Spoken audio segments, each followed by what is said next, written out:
नमस्कार, मैं हूं किरण। आप देख रहे हैं प्राइम टीवी। पूरा अयोध्या राममय हो चुका है। हर ओर राम धुन सुनाई दे रही है, तो जहां देखो वहां राम नाम के हुल्लारे गूंज रहे हैं। उत्तर प्रदेश से लेकर पूरे देश में सिर्फ श्री राम का नाम सुनाई दे रहा है। ऐसे में हमारी टीम भी अयोध्या पहुंची, जहां हमारी सहयोगी स्वप्निल ने पगलानंद महाराज से बात की। आप भी सुनिए पगलानंद महाराज ने अयोध्या में होने वाले प्राण प्रतिष्ठा कार्यक्रम से जुड़ी क्या जानकारियां दी, या फिर उन्हें कितनी खुशी है इस पूरे कार्यक्रम की। लेकर पूरी दुनिया बेसब्री से इंतजार कर रही है। 22 जनवरी वो दिन है जब रामलला अपने घर पधारेंगे, और सिर्फ घर ही नहीं, देश और दुनिया में जो उनका इंतजार है वो क्षण अब बेसब्री से उस क्षण का राम भक्त और पूरी दुनिया इंतजार कर रही है।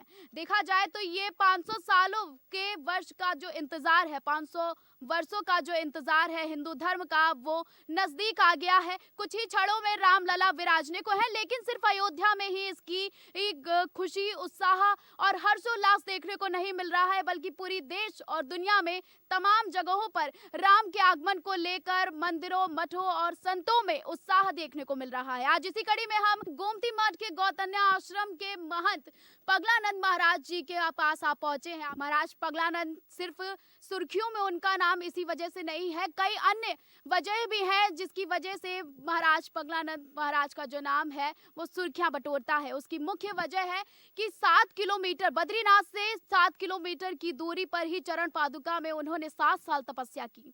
और सबसे खास बात तो ये है कि उन्होंने श्री कृष्ण चरितमानस उपग्रंथ की भी यहीं पर ही रचना की थी, जो अपने आप में ही अद्भुत है। तो आज हम आपको अपने खास कार्यक्रम के जरिए महंत पगलानंद महाराज जी से स्वागत कराना चाहेंगे। तो महाराज जी, बहुत बहुत स्वागत है आपका हमारे खास कार्यक्रम में। रामाय रामभद्राय रामचंद्राय वेदसे रघुनाथाय नाथाय सीताया पतये नमः। सियावर रामचंद्र की जय। तो महाराज जी, 500 सालों का जो हिंदू धर्म का इंतजार है अब वो पूरा हो रहा है। राम अपने घर आ रहे हैं, तो सिर्फ अयोध्या ही नहीं, पूरे देश में संतों और मंदिरों में उत्साह देखने को मिल रहा है। तो आप क्या कुछ खास करने वाले हैं इस मौके पर? बहुत ही परम सौभाग्य की घड़ी है। इतने वर्षों से जिसका इंतजार था, जग उठे भाग्य अग जग के, परम आनंद है छाया, अवध के प्राण धन राघव प्रगट का काल शुभ आया। ऐसा ये परम समय जो आया है, ये बहुत ही हर्षोल्लास के लिए संपूर्ण पृथ्वीवासी जितने भी जीव हैं सभी के कल्याण करने के लिए ही परमात्मा का अवतरण होता है। और ये अहोभाग्य है कि 500 वर्षों के बाद पुनः उस सरयू नदी के तट पर अयोध्या भूमि में फिर पुनः भगवान रामचंद्र जो हैं वो अपने सिंहासन पर विराजमान होंगे और संसार में राम राज्य की स्थापना करेंगे, जन जन का कल्याण होगा। इसी क्रम में 21 जनवरी से हमारे आश्रम में भी भगवान राम के प्रकटोत्सव का और स्थापना दिवस का परम आनंद में उल्लास से, हर्षोल्लास से पर्व मनाया जाएगा और सभी लोग इसमें सम्मिलित होंगे और इसी आनंद में हम लोग आनंद लेंगे।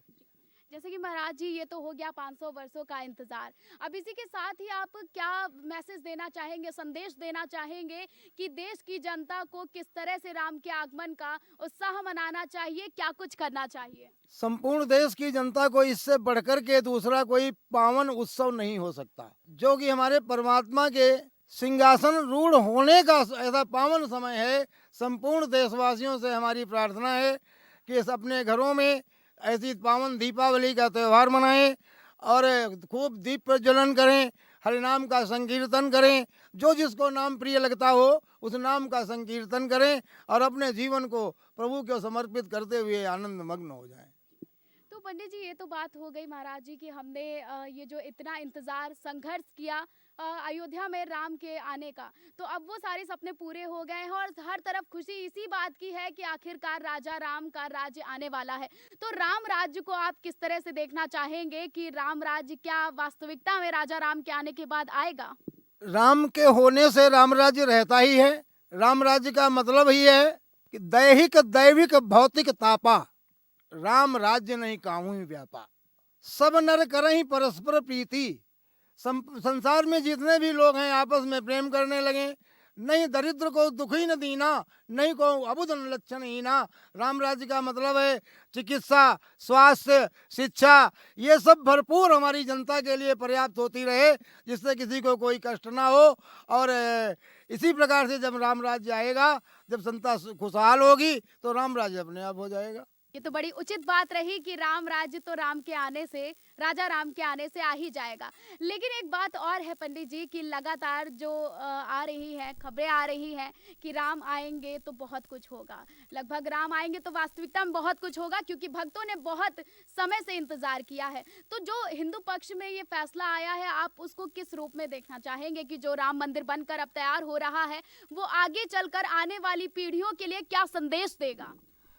इससे बढ़िया और इससे ज़्यादा मेरे हृदय के और उद्गार नहीं है कि जहाँ पर साक्षात परमात्मा विराजमान हो जाएगा, इससे बड़ा मेरे जीवन का और कोई लक्ष्य नहीं है। वो जब मुझे आंखों से देखने को मिल जाएगा, जो 500 वर्ष से लोग संघर्ष करते करते आए, कितने लोगों की जीवन मृत्यु हो गई, और लेकिन हम सौभाग्यशाली हैं कि हम उस क्षण को अपनी आंखों से देखेंगे। जैसा कि त्रेता युग के तरीके से अयोध्या को सजाया जा रहा है, तो आप और आपके शिष्य और आश्रम में क्या कुछ होगा राजा राम के आगमन को लेकर? किस तरह से यहाँ के आगमन के लिए, रामलला के आगमन के लिए इस आश्रम को तैयार किया जाएगा?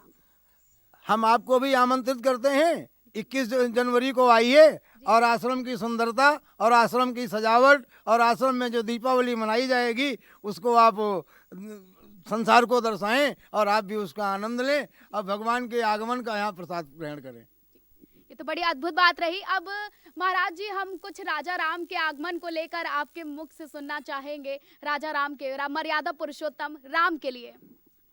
भगवान राम के ऊपर जितना कहा जाए, राम का एक एक क्षण अनुकरणीय है। राम का अवतार मर्यादा पुरुषोत्तम है कि उनके एक एक क्षण को हमारे जीवन में धारण करने के लिए है। जब उनके हम जीवन को, उनके आदर्शों को, उनके मूल्यों को धारण करते रहेंगे, तो हम राम राज्य में प्रवेश करते चले जाएंगे। कुछ चौपाई अगर हो जाए महाराज जी, राम के चरित्र पर लेकर, मर्यादा पुरुषोत्तम राम के आगमन को लेकर ही कुछ हो जाए तो। भय प्रगट कृपाला दीन दयाला कौशल्या हितकारी, हर्षित महतारी मुनि मनहारी अद्भुत रूप विचारी, लोचनय विरामा तन घन श्यामा निज आयुध भुजचारी, लोचनय विरामा तन घन श्यामा शोभा सिंधु करारी। अद्भुत। जैसा कि आपने ये गाना सुना, महाराज जी ने राम के आगमन को लेकर जो चौपाइयाँ पढ़ी हैं और जो संगीत सुनाया है, वो अपने आप में ही इस उत्साह और हर्ष को प्रकट करता है कि भाई राम अगर आएंगे तो अब सिर्फ भक्त, देश, दुनिया ही नहीं, अब पूरा विश्व इस राम के आगमन को याद रखेगा। आने वाली पीढ़ियों के लिए ये अपने आप में ही एक संदेश है। जैसा कि आप देख सकते हैं कि पीछे एक मंदिर दिखाई दे रहा है, इसकी स्थापना भी महंत जी ने की है। आपको बता दें कि ये गोमती का भारत में पहला मंदिर होगा और ये सबसे अद्भुत बात है। तो इस पर हम कुछ जानना चाहेंगे महाराज जी आपसे।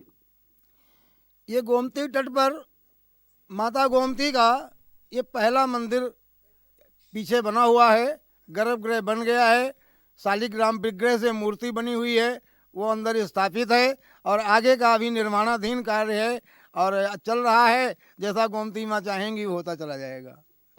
बेहद अद्भुत बात है। तो आपने देखा कि राम का जो आगमन है, राम के आगमन के लिए अब अयोध्या ही नहीं, पूरा देश अब राम धुन में राममय हो गया है।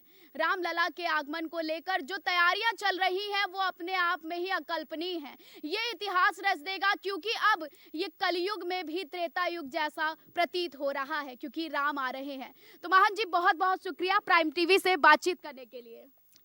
सबसे अद्भुत बात है, ये गोमती का तट है और इसी तट के ऊपर महाराजा मनु और शत्रुपा ने तप किया था नैमिषारण्य में।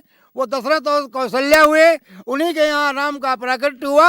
इसलिए राम के जीवन पे आने में गोमती माँ का बहुत बड़ा महत्व है और इसी तट से ही राम के आगमन की रूपरेखा बनी थी। तो हमने महान जी से जाना कि आखिर राम के आगमन को लेकर आश्रम में क्या कुछ विशेष होने वाला है, राम की धुन में यह आश्रम किस तरह से सजने वाला है और क्या कुछ आयोजन होने वाले हैं, क्योंकि अब देश भर के कई मंदिरों में राम के आगमन को लेकर तैयारियां जोरों शोरों पर हैं। जैसा कि माननीय प्रधानमंत्री जी ने भी बोला है कि राम का आगमन जिस दिन होगा 22 जनवरी को, जब रामलला पधारेंगे, तो दिवाली के उत्सव की तरह ही पूरा देश राम धुन में झूमेगा, राम का भजन गाएगा। तो आप देख सकते हैं कि राम के भजन अभी से ही शुरू हो गए हैं और दिवाली जैसा दिन अभी से ही देखने को मिल रहा है, क्योंकि भाई राम आ रहे हैं। राम आएंगे तो अयोध्या नहीं पूरा देश सजाएंगे, हम बार बार आपसे कहते हैं। तो कैमरामैन मिथिलेश के साथ स्वप्निल यादव, प्राइम टीवी, लखनऊ। प्राण प्रतिष्ठा में होने वाली पूजा बिल्कुल अपने अंतिम चरण की ओर है। गर्भगृह में विराजमान होने में रामलला के पास सिर्फ 5 दिन का समय शेष बचा हुआ है। 5 दिन बाद रामलला गर्भगृह में विराजमान हो जाएंगे।